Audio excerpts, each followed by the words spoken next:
Hello, and welcome to another episode of AP Taylor Swift, the podcast for Swifties who like to dive a layer deeper into the music. So lean in close, turn up your volume, because class is in session. We're your hosts. I'm Maansi. I'm Jenn. And I'm Jodi. And we are your unofficial professors of Taylor Swift. Welcome back to AP Taylor Swift. Before we get into today's topic, a few class announcements. I just like going with the theme, class announcements. Don't forget, if you're enjoying this podcast, a couple things you can do. You can rate and review us on Spotify, on Apple. Subscribe. Hit that subscribe or follow button so that you can always stay up to date when we drop episodes. And, tell a friend if you have a Swiftie in your life, or if you just have a nerd in your life who misses English classes in high school or college or any sort of academic situation. Tell them to check us out, AP Taylor Swift, wherever they listen to podcasts. We're also on TikTok, Instagram, and now we're even on YouTube. So with that, Jenn, you want to introduce our show and tell topic for today? Absolutely. So our topic today is animal studies. Animal studies is, according to, I'm going to summarize the definition from Oxford Research Encyclopedia. As I was looking at it, I was like, no, I'm not going to read this whole thing. But it's basically the area of studies where you're looking at the figurative significance of animals, the idea of trying to represent the animal experience in human language. And then we have this tendency to anthropomorphize animals, which is assign human characteristics to our animals. So animal studies also sometimes looks at that and is kind of like, how are we doing that? Why are we doing that? As well as representing non-human subjects. How does that, evoke particular emotions or affinities among species? A good example I can give you is think about like spiders and sharks, how in literature they are often portrayed as the villain, but in reality, they're actually really helpful for the environment and have their place in our ecosystem. So animal studies, someone might study why sharks, why spiders, and kind of what does that do? Why do we now have these connotations? What is the affinity we have towards them or against them? So kind of studying those things. When you say spiders, I think of Harry Potter. Why does it always follow the spiders? Why doesn't it ever follow the butterflies? So there is a pretty compelling argument that the reason that spiders are the villains in fantasy is because of Tolkien. So Tolkien himself was bit by a spider, and he says that had nothing to do with it. But the joke is, because then he wrote spiders as some of the big bad characters in all of his, like, Lord of the Rings, Middle-earth books. So in the Silmarillion and the Hobbit and in the Lord of the Rings, you get these massive, very, very dangerous spiders.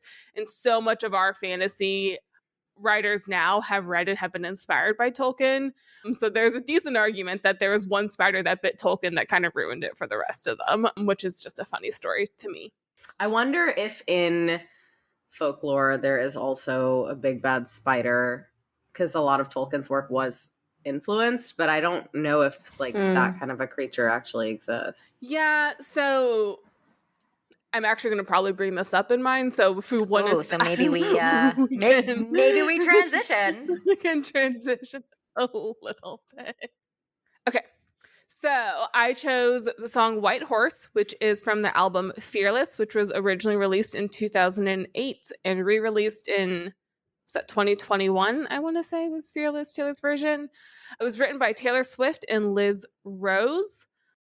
It's track number 5. Oh, of course it is. That makes sense. So White Horse, at a high level, is a story of a person. We tend to think of it as being a woman because it's sung in Taylor's voice, of someone who was waiting for someone to come save her, come rescue her. It's a lot of fairy tale imagery.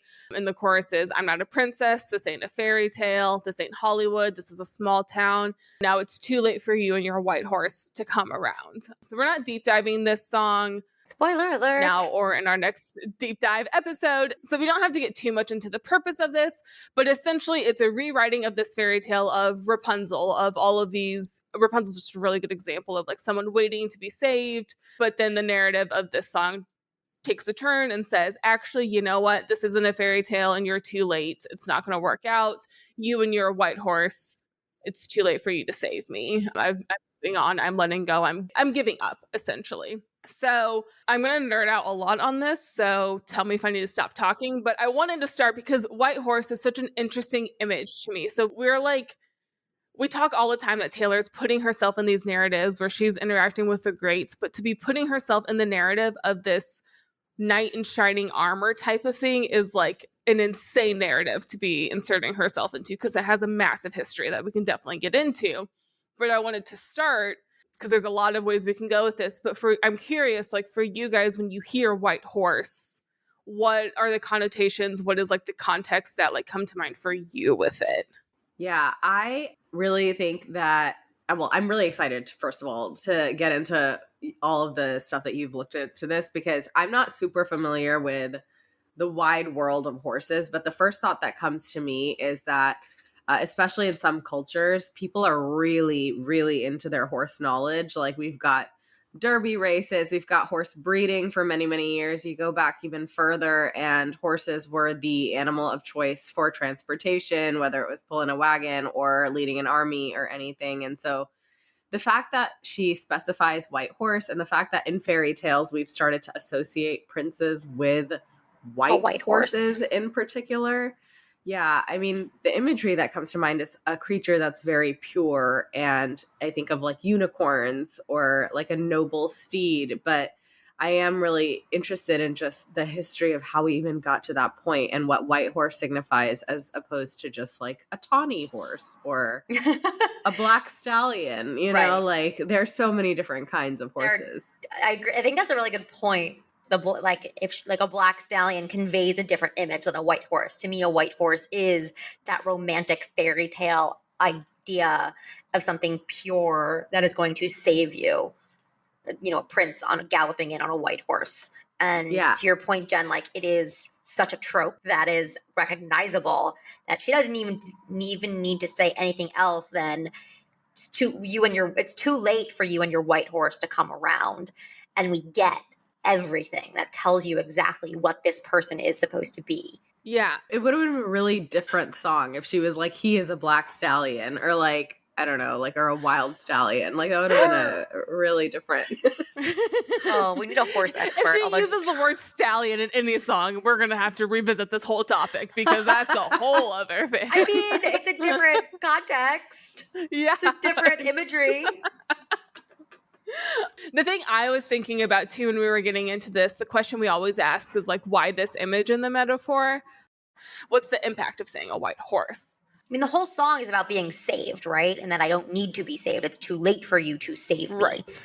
And yes, white purity, right? Like there's like the prince is who comes in and saves the princess at the end of the day. And she's I almost feel like white horse here is being used as a little bit of sarcasm. It's almost like I don't need you and your white horse. I think it's debatable whether the prince actually has a white horse or positive intentions at all. Yeah. Yeah, so say you're sorry. It starts with say you're sorry. So clearly this guy did something wrong. Anyway, sorry, Jen, I didn't mean to interrupt you. No. We're running away with it. It's definitely that question. So, animal studies, let's kind of dig on this white horse. How did we get here? So truly, I was looking this up. Every culture almost that you could name has some sort of white horse mythology. The more like Western ones that I think will be really familiar to people is definitely, you mentioned unicorns, Maansi. That's a big one. Pegasus is a really big one for just kind of that Western thought. Also, like Hercules, the Disney movie, is incredible and really underrated. So side note on that one. Sorry. And then I'm going to say this wrong, but Odin has an 8-legged horse, Sleipnir? 8-legged horse? 8-legged horse who's supposed to be white, and he's like king. So every culture really has some sort of this white horse mythology. And I was trying to do research, and basically like what it came down to from the origins is that pure white horses are really rare. You just don't get that many of them. So then it denotes something special. It denotes something unique, and it denotes something like kind of like when you think about the color purple for wearing royalty or something, where if it's harder to find, then it needs to be reserved for someone special. It's kind of the idea of it. But the reason I wanted to talk about Tolkien for a hot second, because I'm a giant nerd and this is just something I personally find really fascinating. Well, you do get a white horse in Lord of the Rings. So Gandalf's horse is named Shadowfax, and it's a white horse. And if you watch, it's Two Towers, I'm pretty sure. It's to me, one of the most beautiful scenes. Beautiful scene, yeah. he like whistles for Shadowfax, and then it just draws back into like that New Zealand gorgeousness, and you just see this stunning white horse just like galloping across the field to come to him. And you do kind of It's get true. chills because it's this just the pure image of this beautiful white horse just galloping across this like beautiful landscape is something really And special. with beautiful music. The reason that's so important, though, so Tolkien himself was a medieval scholar. So he was a professor. He was really, so we study Beowulf. Tolkien is one of the main reasons we study it. He is the one who kind of rediscovered it and was like, hey, this is kind of the beginning for us, for our English language. This is kind of where it starts. So we should start here. In Anglo-Saxon culture, your horse was like your other part. Like you would be buried with your horse when you died. There's a ton of horse imagery that would be used in battle. And so the reason why Lord of the Rings is a great comparison is the kingdoms of men are based on Anglo-Saxon culture, pretty straight up. Your horse was a part of you in a lot of ways because Aren't they also called noble steed? My noble steed. Like so that gets more into chivalry, which Okay. is like the next phase of it. Got it. I'm jumping ahead. I'm sorry. No, you're fine. So that's kind of where it comes from. Shadowfax is just a good example of it. But then we get into chivalry, and I listen to, because I'm super cool, the podcast BBC's In Our Time History had a whole episode on chivalry, which is like that's now a new podcast for me to listen to. I also like BBC's You're Dead to Me, which has a historian and a comedian on to talk about something. Highly recommend that podcast as well. But that's where you get more into like noble steed. The Anglo-Saxon stuff and the mythology stuff is interesting because it's kind of like showing how we got here. But I think White Horse in this song is really coming from these ideas of chivalry. Like that seems like what most people are going to kind of hone in on. So how did we get there is interesting. So it was a real thing. So the code of chivalry was a real thing in the Middle Ages. Ooh, that's interesting. Did chivalry coincide with the concept of courtly love in the 1500s, maybe 1400s? So it did. So courtly love was a huge part of this podcast, which was really interesting. And you get it in a lot of sonnets. So both Petrarchan and Shakespearean sonnets, you're going to see a lot of these ideals of courtly love, which was very much... Sometimes it was like you actually got to win the lady, but mostly it was admiring an unattainable woman. And this also kind of coincided with the rise of the Virgin Mary and her place in the church. So you can kind of see again how religion played a really key role in that. Yeah, to summarize for people who are not familiar with courtly love, but basically we're really familiar with this trope of like the damsel in distress and like the tower who's like waiting for her knight in shining armor, and this idea that there would be these romances within the royal court of a king. But some of the origins is that back in the day, marriages were not done for love. They were done for very practical reasons, often having to do with property, especially with things like the Crusades. The men would often go off and fight and often die. And so to keep property moving along, to make sure people were continuing to maintain these estates, women suddenly got a little bit more power and agency. And it was kind of understood that to find romance in your life, you had to look outside of your spouse, who you were just married to, basically for administrative reasons. And so there were all these reasons. Basically, That's a really good summary. for distribution of property. I'm dead. And so there was this whole environment of courtly love, of like forbidden romances, of like people having these romances that they weren't finding really a love like match outside of their allowed spouse. to have. Yeah, but they were really like, they were very much enamored with these knights, and they would give favors at events, and they would express this love in different ways, but it was not the person that they were married to often. So it was polyamory goes back way far.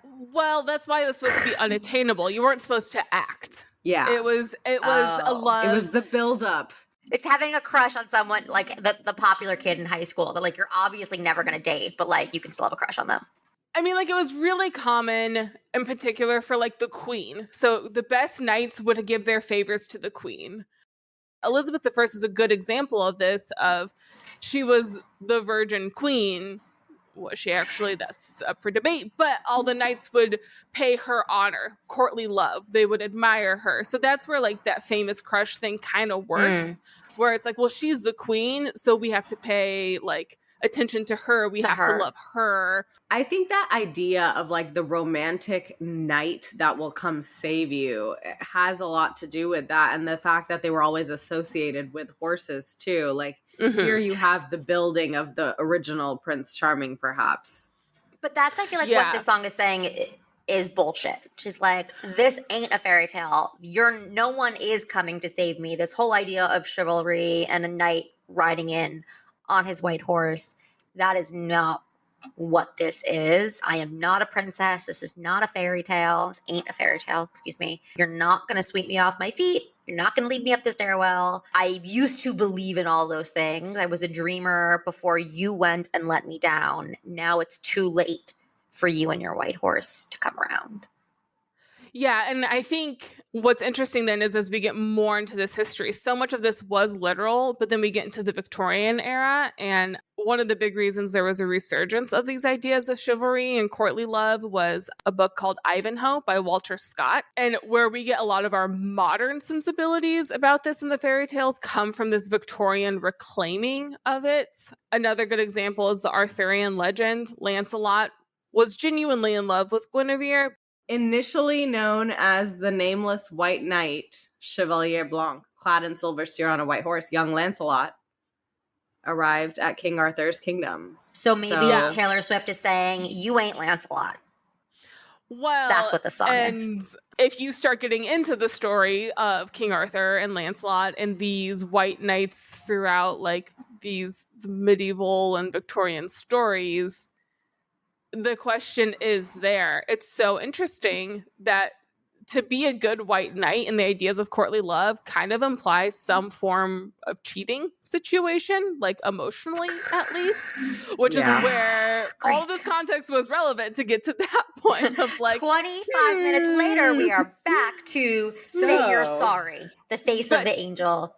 But to say white horse, like all of that context is like, this has been around forever. Like this is not new. Did Lancelot and Guinevere love each other? Depends on the version you're reading, but usually yes. But still, is this like a good thing? Like their love ends up being what kind of leads to the fall of Camelot. So it's like, maybe this isn't a great thing. The only other thing I want to say that is just interesting from like context is you were saying Chevalier Blanc, the white knight.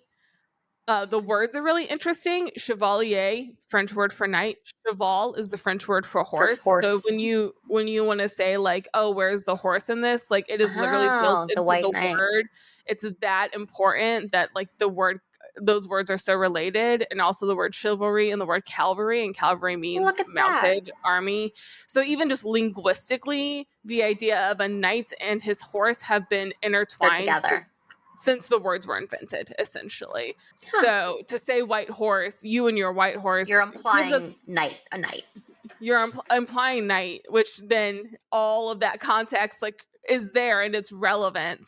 So that's the question of the symbolic significance of a white horse. Well, it's had, since mythologies were being created, the idea of a white horse being something important, being something powerful, more specifically being associated with someone important, associated with someone powerful, has been around. And so we can read into this then of like, is this someone who she should be wanting to save her? You know, all of those things, those questions are there, and the symbolism of that brings it. But the thing I wanted to bring up that I think is really interesting is at the end of the song, we get into, this is a big world, that was a small town, there in my rear view mirror, disappearing now, which I thought just immediately takes this dichotomy of, we just went back to the beginning of storytelling in the West. And it's also the beginning of storytelling in other cultures. I couldn't list every single culture, so I went with the ones I thought we might recognize. Since the beginning of storytelling, for the most part, we've had horses. We've needed horses. They've been symbolic. And then here in the song, she's saying, I don't need you. And then she's saying, she's driving away. She's saying, I'm leaving. A rear view mirror. In a getaway car. So, but there's horses and needing horses is outdated. She's outgrown it. They are no longer relevant. She's moving on into the future, both physically leaving, but also symbolically. She's not riding her own horse away. She got into a car and she's leaving. She's faster. She doesn't need you. I also think the call out to small town is interesting because the thing that is implied about small towns is that everybody knows everybody and everyone's always in everyone's business. And I do think of when I think of courtly love and that time, it was a very like small elite community where everybody was related and connected and everybody owned property. Mildly incestuous. Yeah, totally. And leaving that behind to say like, I'm going somewhere bigger and better outside of this little in my car pod, driving away where I don't need a horse. Imagine, the 15th century British court, there's actual wars going on. There's so much that people need, and they're playing jousting and kind of like having these crushes on each other and all of these things. And so it's kind of saying like, I'm leaving that behind to go see what else is out there. To go on to a bigger and better world. Yeah, exactly. That was a journey that you just took us on. It was a journey. And I will say, one, did I make this about things that interest me personally? Sure did. Don't regret it for a second. That's why it's our podcast. It is our podcast. You're welcome. If those things were interesting to you, I do have 2 author recommendations. Dan Jones, I could have gone in a direction about the Templar Knights. That would have been genuinely relevant, and it's really fascinating. He has a really good book about the Templar Knights and just general like medieval British and French history. I mean, he's a really great storyteller. I think a lot of nonfiction authors, I don't love all of them. So I recommend Dan Jones' books. I also really love Alison Weir, but she does female stories from kind of like Middle Ages and a little bit before and a little bit after. Again, nonfiction, like historical author, but she's really great at storytelling. I'll throw some of my favorite books by both of them on our bookshop, but really I would recommend any of them if you're like me and something in your brain woke up when you first started realizing the Middle Ages history actually like mattered. Is very relevant to how we got to where we are today. I would recommend checking them out. So cool. All right. Well, we'll take a quick break. Yeah, let's do it. By now, we know you've already heard about Libro FM because we have told you about it. But did you know that not only can you get 2 audiobooks for the price of 1 with your first month of membership as an AP Taylor Swift listener, but you also can get 30% off a specific book that is any of the books on our playlist. So go to our playlist, the Libro FM playlist, in our show notes where we list all of the books that we talk about on the podcast in every episode. And if you want to purchase any of those specific books, you can use the discount code APTS30, APTS30 for 30% off any of those specific books. So a membership is fantastic. We highly recommend it. Then you can just get all the books you're interested in. But if you're really interested in something that we're talking about and you want just that one book, don't worry, we got you covered there as well. APTS 30. Go to the book list through our specific link in our show notes, and then you will be able to redeem that discount. Okay, we are back. We've moved on from our horses. We're moving on to foxes. So I have the next song, I Know Places. This is from 1989, which originally came out in 2014. 1989 Taylor's version came out in 2023. This is track 12, and it was written by Taylor Swift and Ryan Tedder. So a new writer for us on this podcast, I believe. And this was the first song that Taylor wrote with Ryan Tedder. I don't know if it's the only song. I didn't do that type of research. I should have. We'll find out. I Know Places. So the thing that came to me immediately, because this is animal studies, they are the hunters, we are the foxes. So I'm like, oh, cool, animals, great. I'll pick that song and let's see where this goes.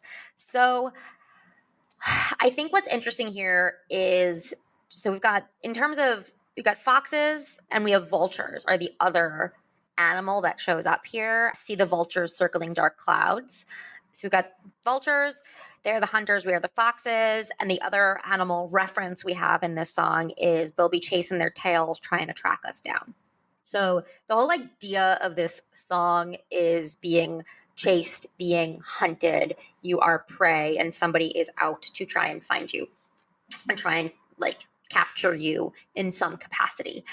When you kind of read through the songs, like the macro context, so taking it out of the animal imagery, what is this a metaphor for? I would say it's about the paparazzi and people who are very interested in this speaker's love life, because it says, We know that there's some sort of romance going on. You stand with your hand on my waistline, but they're also so that's kind of personal, but they're in public. It's a scene, and we're out here in plain sight. I can hear them whisper as we pass by, it's a bad sign, it's a bad sign. Something happens when everybody finds out. See the vultures circling dark clouds. Love's a fragile little flame. It could burn out. It could burn out. So you have this idea of a romance that is fragile, that once everybody finds out about it, you know, it's going to ruin it. So they want to protect it, but they need to hide and stay away from whoever these vultures are. And the thing that came to me around why it's paparazzi is lights flash and we run for the fences. So I'm definitely pulling in my own context here of Taylor Swift at this point in time, 1989. She was very seen, definitely captured a lot in the media by paparazzi. And there are also connections here in this song to other songs about what is likely the same relationship. So lights flash. And we also get the song Wonderland, Green Eyes. At the end of the song, she says, in the dead of night, your eyes so green. So some of this is me connecting the dots between other songs in order to create the context here. But what we can say for sure is this is the feeling of being hunted and needing to run and hide. That was a very long way to say that. Yeah, I did. I remember us talking about this briefly when we discussed Wonderland, but I think it's interesting that she chooses two creatures that are both really predatory, but also two creatures that have a lot of baggage almost with them. And this is where I think animal studies gets really interesting, is like, because they have so much symbolism in literature. So foxes, trickery, cleverness, slyness, cunning, but also adaptability and intelligence. And then another thing that I didn't realize, in Celtic belief systems, also seen as a very spiritual animal, because foxes were seen as spirit guides who helped you navigate the underworld. So this kind of like wily, smart creature that could either be seen, you know, for somewhat negative from a trickery perspective, or also from a much more positive, you know, clever can be seen in both ways. You can be clever in a bad way or clever in a good way. And then also just the spirituality aspect of it, I thought was really interesting. There also, when I was looking up horses and white horses were also seen as a spiritual sign. I think the Messiah was supposed to come in on a white horse. Yeah. In multiple cultures. In multiple cultures. In Hinduism as well. Not just Christianity. Yeah. My very non-academic reference when I think of foxes is Zootopia, the movie. Yes, that's what I was going to say. You want to continue on that, and then I will tell you my non-academic reference on foxes and this whole song and what this song makes me think of. Go ahead. Continue with Zootopia first. Like the whole thing, and I actually really love Zootopia. I genuinely recommend it. How can we talk about animal studies without talking about Zootopia? Because I think they did a fantastic job. They did a great job. Zootopia is all about like prejudice and stuff. And there's one of the main characters is a fox, and he has to work through like being kind of assigned the villain role of like, you're clever, you're slippery, you're not trustworthy, and like he has to like work through that and figure out like how to. You should have watched this movie to prepare. It's a really good representation of a fox. Like it genuinely does kind of capture like the wiliness, but then like he's also very, very clever and makes very smart moves to help the other protagonist. So it's a good representation of a fox and the duality of it, of cleverness can be a bad thing if someone wants to do bad things and a great thing if someone's doing good things. So it's not a black and white clear line, I think. My reference for foxes and this whole song is Mary Poppins, when they turn into cartoons and they are on a fox hunt. And it's very interesting because hunting is not a good thing. Like, you can hunt for food, but fox hunting is for sport. Fox hunting is not for food. So both in Mary Poppins, children's movie, and this song, you have the negative side of hunting, which is like for no reason. Like this is not to sustain you. This is literally just for the joy of making a creature scared and run for their lives. But I'm really glad I got to bring Mary Poppins into this podcast. I also thought of Brer Fox. I can't really remember I don't remember a lot of the Brer Rabbit stories, but I know like Brer Fox was one of the characters. I think always like the rabbits were tricking the fox, or the fox was trying to trick the rabbits. I don't remember which way around. Trying to trick the rabbit. Well, okay, so my knowledge of Briar Fox is from the Splash Mountain ride at Disney World, which they have since changed because it's from Song of the South and it's a problematic movie, yada, yada, yada. But basically, yeah, the fox is the trickery, is the bad one, and is trying to capture the rabbits and trying to set up all of these things for the rabbits. And the rabbits are trying to outsmart the tricksters? fox. Yes, they foxes are tricksters. Trickery yeah. is the first thing that comes up when you look up symbolism of foxes. Yeah, I'm thinking there's like a story where the fox is trying to trick the rabbits into coming out of their area that they live in. I don't remember. Maybe something about a shadow. So it's an interesting animal that has many different sides to it. Both like when you have it on its own, it's seen as trickery and cunning and sly. But when you have it when you have a fox in the context of a hunter, you then see it as prey and someone who's at a disadvantage. Yeah. Well, and then I love and they'll be chasing their tails trying to track us down. I love that line too.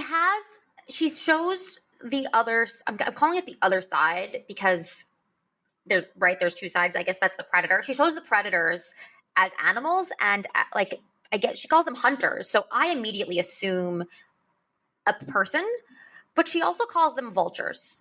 So it is not necessarily a person doing the hunting. It could be another animal doing the hunting that is then chasing their tail.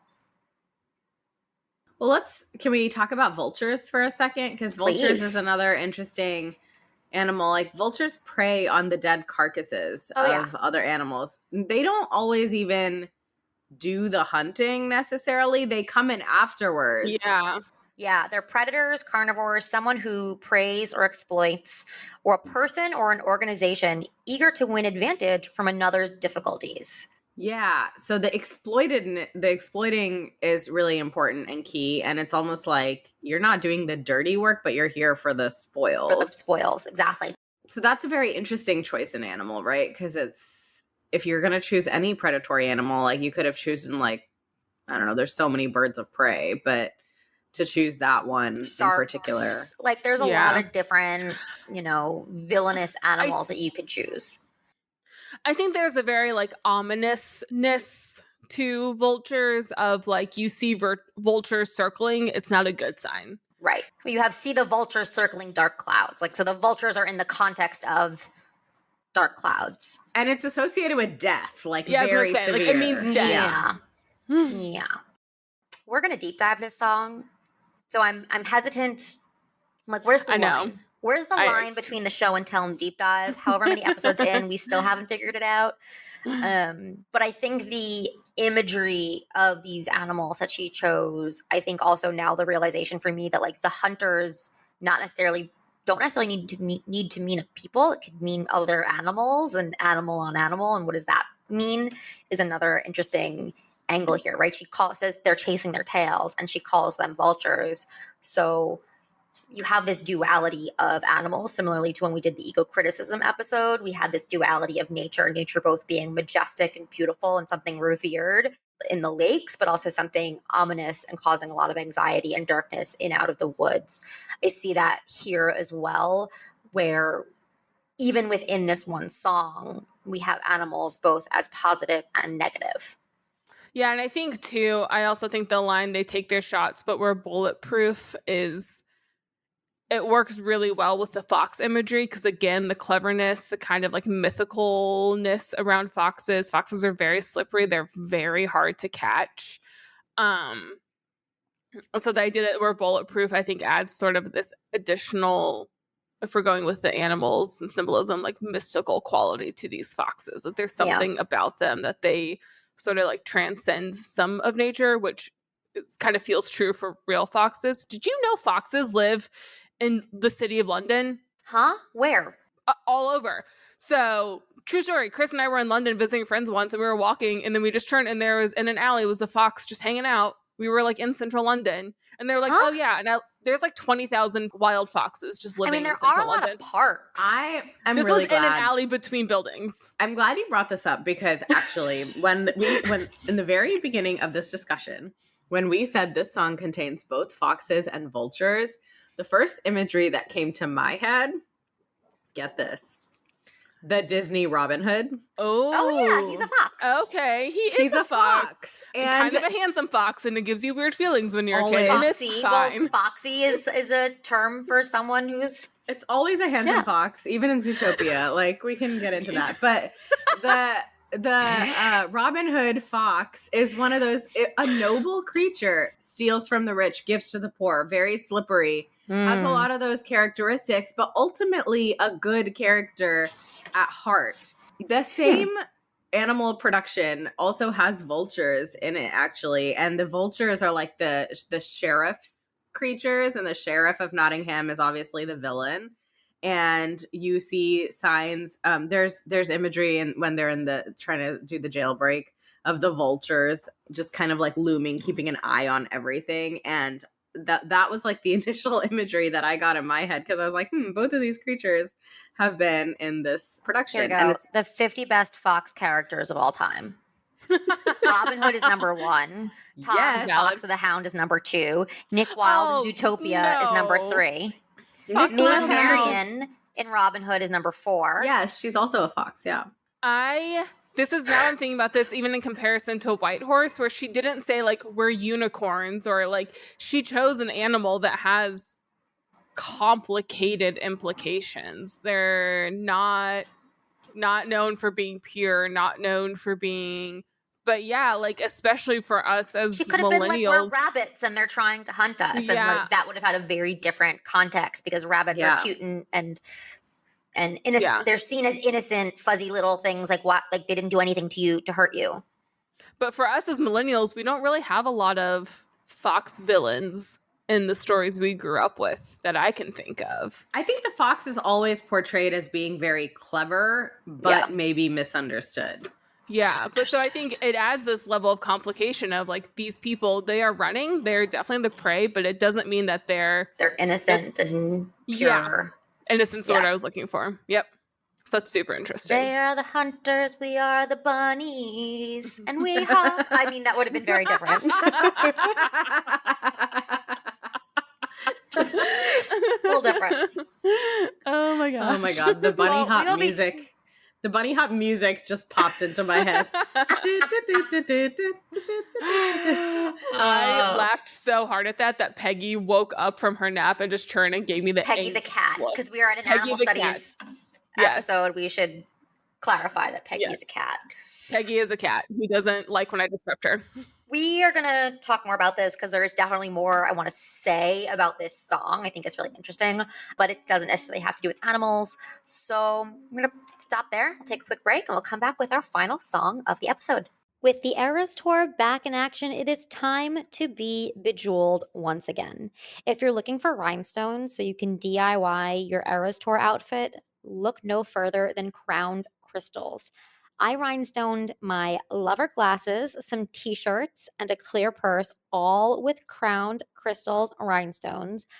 It was beautiful, and I got so many compliments. And we've partnered with Crowned Crystals so that listeners can get 10% off of their order with code APTS. Head to crownedcrystals.com with 2 Ks, crowned with a K and crystals with a K, and use code APTS, and you too can make the whole place shimmer. Welcome back. We are now going to dive into song number 3. I'm doing the song Daylight. To be frank, when we were talking about which songs we were going to do, this was around the point where I was like, okay, well, all the obvious songs have been taken. What do I do?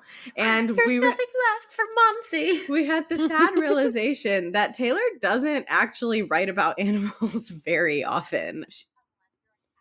Unless you're a cat, but even then, like the way that she mentions animal names sprinkled in, it's not like there's not a lot of like personification of animals or like entire songs that are about animals, for example. It's kind of done in a very maybe intentional and thoughtful way, but just not very frequently. So I chose the song Daylight because it does have mention of wolves, and I think just literarily wolves are really interesting creatures.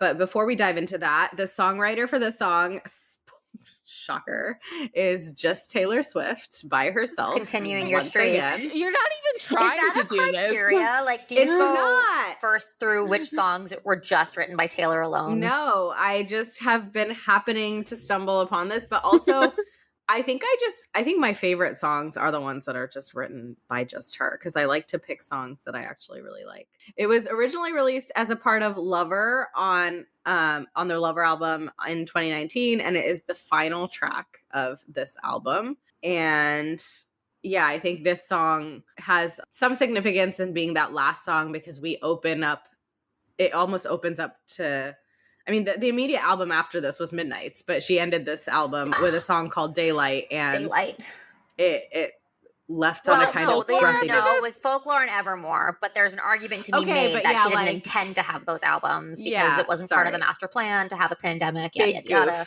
I just write off those two major albums as if they don't exist. Major. Yeah. Are you new Bold here? of you to assume she didn't start the pandemic so she could do more artsy albums, Jodi. Yeah, I do view I'm sure those as like that's a conspiracy theory somewhere. an escape from reality to just do those albums. Except that everybody wanted Loverfest, so I don't think she would have started the pandemic until after Loverfest happened if she was to start the pandemic. Yeah. Anyway, God, if we just started the conspiracy on Reddit that Taylor started the pandemic, I'm sorry. I'm not. R.I.P. Loverfest. I'm still really salty about that. It would have been amazing. Whatever. Okay. So anyways, we'll get it one day. Daylight is a song that I hope we get to deep dive one day, but because it's a beautifully written song. But the main lines that I wanted to focus on in the song, there's actually two parts. So of course there's the maybe you ran with the wolves and refused to settle down, which is the mention of the wolves. But there is also some themes around hibernation, which is not a call out to a specific animal, but it's definitely an animal word. Or a winter word. A winter word, but granted, in this, she's hibernating for a very long time. It says, I've been sleeping so long in a 20-year dark night, and now I see daylight. I only see daylight. I want to actually start with that one first, because I think wolves is just more obvious in animal theory, but this idea of a long hibernation or being only a creature of the dark and then now seeing light, I think that's really interesting because it evokes a lot of different kinds of animals. Like bears hibernate, bats live in the dark and only like come out very rarely in the actual daytime. They tend to always be in the dark. Owls tend to sleep during the daytime usually, and they're usually awake at night. So I just think it's interesting, this idea of somebody has been asleep for a very, very long time in what we're calling a dark night, and now they're awake and seeing the daylight, and what that could mean maybe if we were thinking through an animal lens. I also always think of the Batman movie when I just hear the words Dark Knight together. I'm shocked we didn't bring up Spider-Man when we're talking about spiders, but there's Batman. Oh, yeah. Yeah, I did. You almost want to see that K in front of the night of like Dark Knight, but I was like, this is this is an actual Dark Knight. not like the White Knight and the Dark Knight. That's amazing. This is really interesting. I definitely didn't think of this as hibernation, so I feel like I'm like processing this information because it's a really good point. Hibernation implies that you've prepared for this and you have everything you need and you don't need anything or anybody else, that you can survive. It's like a turning off. You're turning off, you're shutting down, you're taking yourself out of the rest of the world, and you're like, I don't need anything else. And now she's saying, I'm coming out of that. Now you're emerging. And now I see daylight. Yeah. Now you're emerging. So it's a very kind of loaded meaning. And the fact that you do have, so in a lot of these songs, you have two characters. You have I, and then you have you. And you are a wolf. We'll get to that in a second. But my question is, well, then who is the speaker? And the speaker is the one that's emerging out of this long sleep. So, yeah. This is interesting to me, too, because Lover feels like a very summer album. Unless you're Maansi. I said, no, it is summer. It just leads into fall by the end of it. Into fall. Okay. Which we have proven. Hey, you know what? Palimpsest gets Jenn going. This fight will go on forever. Lover as a summer fall album gets you going. I mean, it is a summer fall. I definitely agree that it's summer. It just also leads into fall. Okay, anyway. But so the idea of like, you don't hibernate during a time of year that you want to be outside. You hibernate during a season when it's better to be inside, when it's better to be curled up. And it's also a survival tactic. Sleeping for that long is not something you do for fun. I mean, I I do would it. do for fun, but as an animal, it's a survival tactic. It's getting through something that you are not sure you would like necessarily survive if you were out in it. And that is what's really interesting. very If she interesting. had put this song at the beginning of this album, it could have made sense because you're like waking up in the springtime, ready for the summer, and this is a summer album. But it's not. It's at the end of this album. And now you're saying that I've been asleep this whole time, and now I'm waking up right at the end, and now I see daylight. Maybe the process of putting together the album was the awakening. Maybe that is the process of finally seeing things clearly. I believe she also shared somewhere that initially the album was going to be called Daylight. So I believe this was one of the earlier songs that she wrote, because then in the Tiny Desk concert, she mentions before she sings Lover that as soon as she wrote that song, she knew that would be the title of the album. So I believe this was likely written earlier But in the creation of the album. But to your point, yes, she still put it at the end of the album. I was just going to say that's even more significant, because why start with something and then put it at the very end? I think like the symbolism of the fact that I've been asleep this whole time and now I'm finally waking up, or I've been in a hibernation. It's 20-year dark night. I am not an animal expert, so this is coming from a vague thought in the back of my head that may not be true, but I believe bears in particular don't necessarily sleep the whole time, and when they're like waking up, it's a bit of a process. It's not like you don't open your eyes and walk out. So I think I kind of like that interpretation of, if we're saying this is the ending of a hibernation, that falling in love was the waking up process, because the album is now called Lover and it's all about love. Okay, so bears hibernate during winter, but they aren't sleeping the whole time. Hibernation for bears simply means they don't need to eat or drink and rarely urinate or defecate, or not at all. The dream. Yeah, I was also trying to find if there was any relationship between bears and wolves. Other than the fact that Beowulf, which we did mention earlier, is like a translation of a bee-wolf, which apparently hunts bears. I wasn't really able to find much connection between these two animals, but I do think that that's kind of interesting that Beowulf somehow connects the two. But we don't have to read too much into this, because here's the thing, is that the literary choice is she doesn't actually use the word bears, or she doesn't actually use She an just animal. says I've been sleeping so long. Yeah, but I do think it's just interesting and worth discussing, because it does feel like a kind of animalistic habit or concept to be hibernating, or like only being in the dark or the light. So if we want to turn to the actual wolves, like a little bit later in the song, it says, maybe you ran with the wolves. And this is where we're talking about the second person. And my first thought when I saw this was The Wolf of Wall Street. It's not the first time. Oh, it wasn't Twilight? Yeah, for me it was Twilight. Okay, so I actually was not a Twilight fan growing up. I get the reference. Nobody's actually a Twilight fan. I don't know. You just watch it and you're like, okay. Yeah, I mean, I I'm getting watched hate it. for that comment. Yeah. I'm totally getting hate for that comment. Sorry. Good. Enjoy. Not Good sorry. luck with that. Yeah, I mean, I did think of werewolves as definitely a literary interpretation of wolves, but I actually thought of Wolf of Wall Street just because it's not the first time she has referenced Leonardo DiCaprio In this album. Yeah, exactly. It's true. Because the full line is, maybe you ran with the wolves and refused to settle down. Yes. Hello, Leonardo DiCaprio. Right. And I feel like we've also gotten like yacht references and stuff. So I'm not really quite sure like what she has against him, but that was interesting. And then I think getting into just the duality of wolves itself. Similar to foxes, wolves also often are given both positive and negative characteristics. On one hand, wolves are a kind of dog, and there's an incredible amount of loyalty that comes with the symbolism of a wolf. But also in history and in folklore and mythology, wolves have also been a kind of cruel characters, some vicious and kind of strong characters that can be interpreted, I think, for both positive and negative. So I'll pause there. I'm interested in hearing just like what you all think about wolves, and then I can go through a list of like some famous wolves in literary history. I think this might just be my nerd episode because I also They're have all your a nerd deep interest episode. in.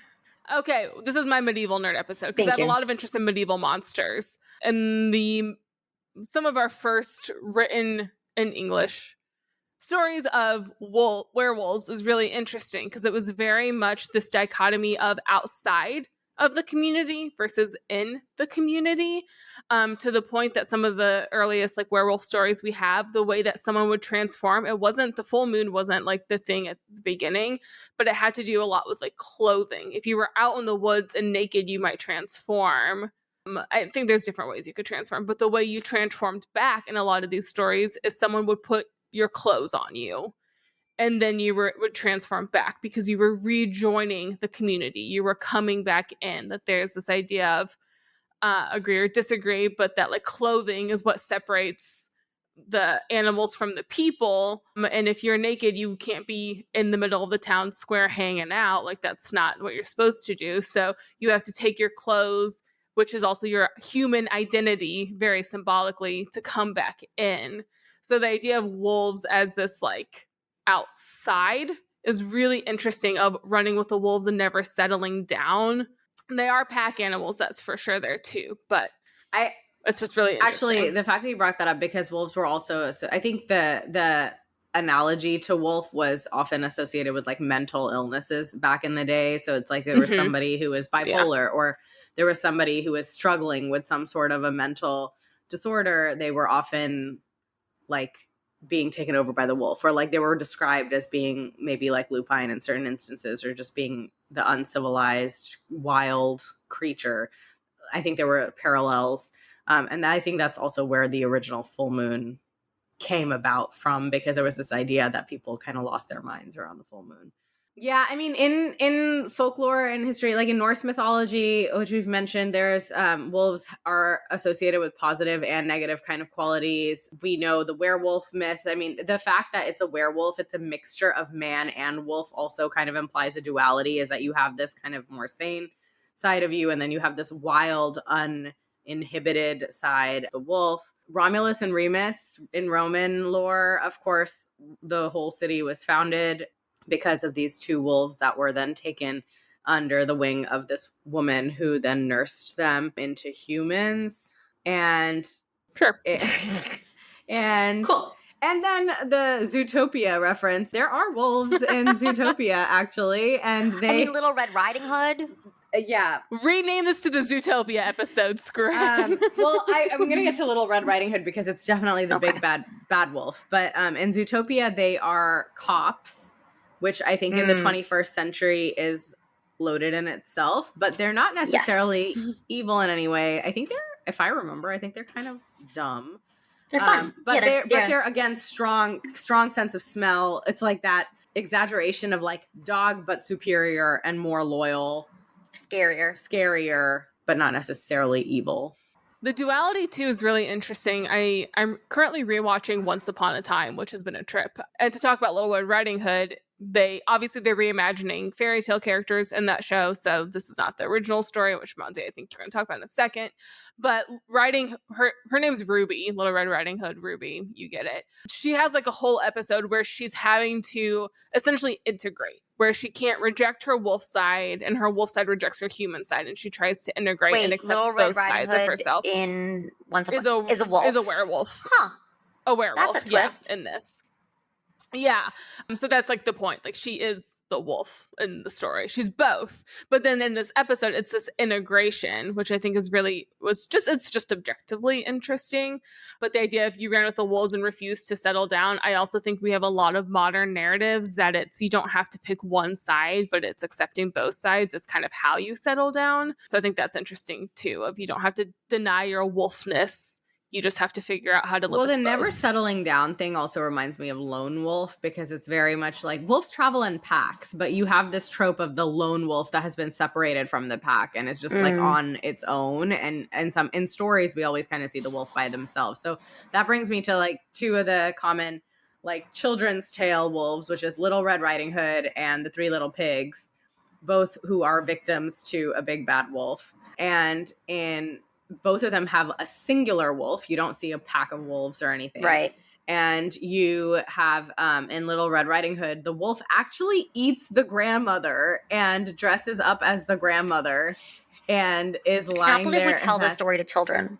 Yeah, like really freaking vicious. And it's one of those things where Little Red has to like kind of like figure out what's going on and outsmart the wolf. And then she eventually ends up like cutting the wolf open and saving her grandma. I think that's the thing. And then in the Three Little Pigs, they've built their houses from different things. And the big bad wolf constantly is coming and huffing and puffing and blowing their house down. So it's like, that's the kind of like big bad wolf imagery. And I think maybe there's this connection of like the lone wolf is the evil wolf and the lone wolf is the problematic creature. I don't know, but I still think I don't see this line, maybe you ran with the wolves and refused to settle down, as not problematic. Like, it's still slightly problematic that you're running with the wolves and refuse to settle down, meaning wandering with the wolves wild, maybe in a free perspective, but that's still not necessarily positive. It's certainly not the societal expectation that you continue to run with the wolves and refuse to settle down, even from men, although I guess they're allowed to. So this is why I like the Wolf of Wall Street reference, because it implies a few things of like being really career oriented. It might be like really, really driven and focused on other things. It could be ruthless. It could just be like cruel in a way, but like not unjustified. Like, it's just like you're focused on something else. You're busy. Right. Maybe you're busy running with that pack and you're like, you're just so caught up. Yeah, it's not necessarily bad. It's not necessarily good either. Wolf of Wall Street is good too, because it makes me very much think of these like masculine packs of men who, you know, like I have not seen Wolf of Wall Street, but I understand the story. And it's like, I have met some wonderful, wonderful sales reps in my life. So this is not true for all of them, but it does kind of conjure up that image of a bunch of like sales bros, like just like hyping each other up and like, you know, like there's a stereotype San Francisco audience that we had for this podcast. Sorry. Yeah. I've met some really, really wonderful ones. So like, it is a stereotype that is not always true, but I've also seen it where every now and then you're like, well, okay, yes, I see where this came from. Wolfish is an adjective. It's like you're really wolfish on like getting stuff done. Yeah. So I think it's like this dedicated. So anyways. And I think what's interesting about this line in the context of this song is in this particular verse, it's, you know, maybe you ran with the wolves and refused to settle down. Maybe I've stormed out of every single room in this town. So there's negatives on both sides. But then it gets to throughout our cloaks and our daggers, because it's morning now, it's brighter now. So this idea that we've both had things that, you know, we were a little bit wild, and now we're putting down our cloaks and daggers. We're putting down that wild side because there's a brightness now that we are together. The light has come out. There's calm. There's awakenedness. The sun will come out tomorrow. And yeah. Just gotta hang on till tomorrow. Sorry. Thanks, Annie. It's golden. Cool. Well, I think that is a golden ending to this beautiful animal episode. That is all we have for you today on AP Taylor Swift. Be sure to rate and review us on your favorite podcast app. Follow us at AP Taylor Swift on all social channels to stay up to date. And join us next time as we overanalyze the next Taylor Swift song on AP Taylor Swift.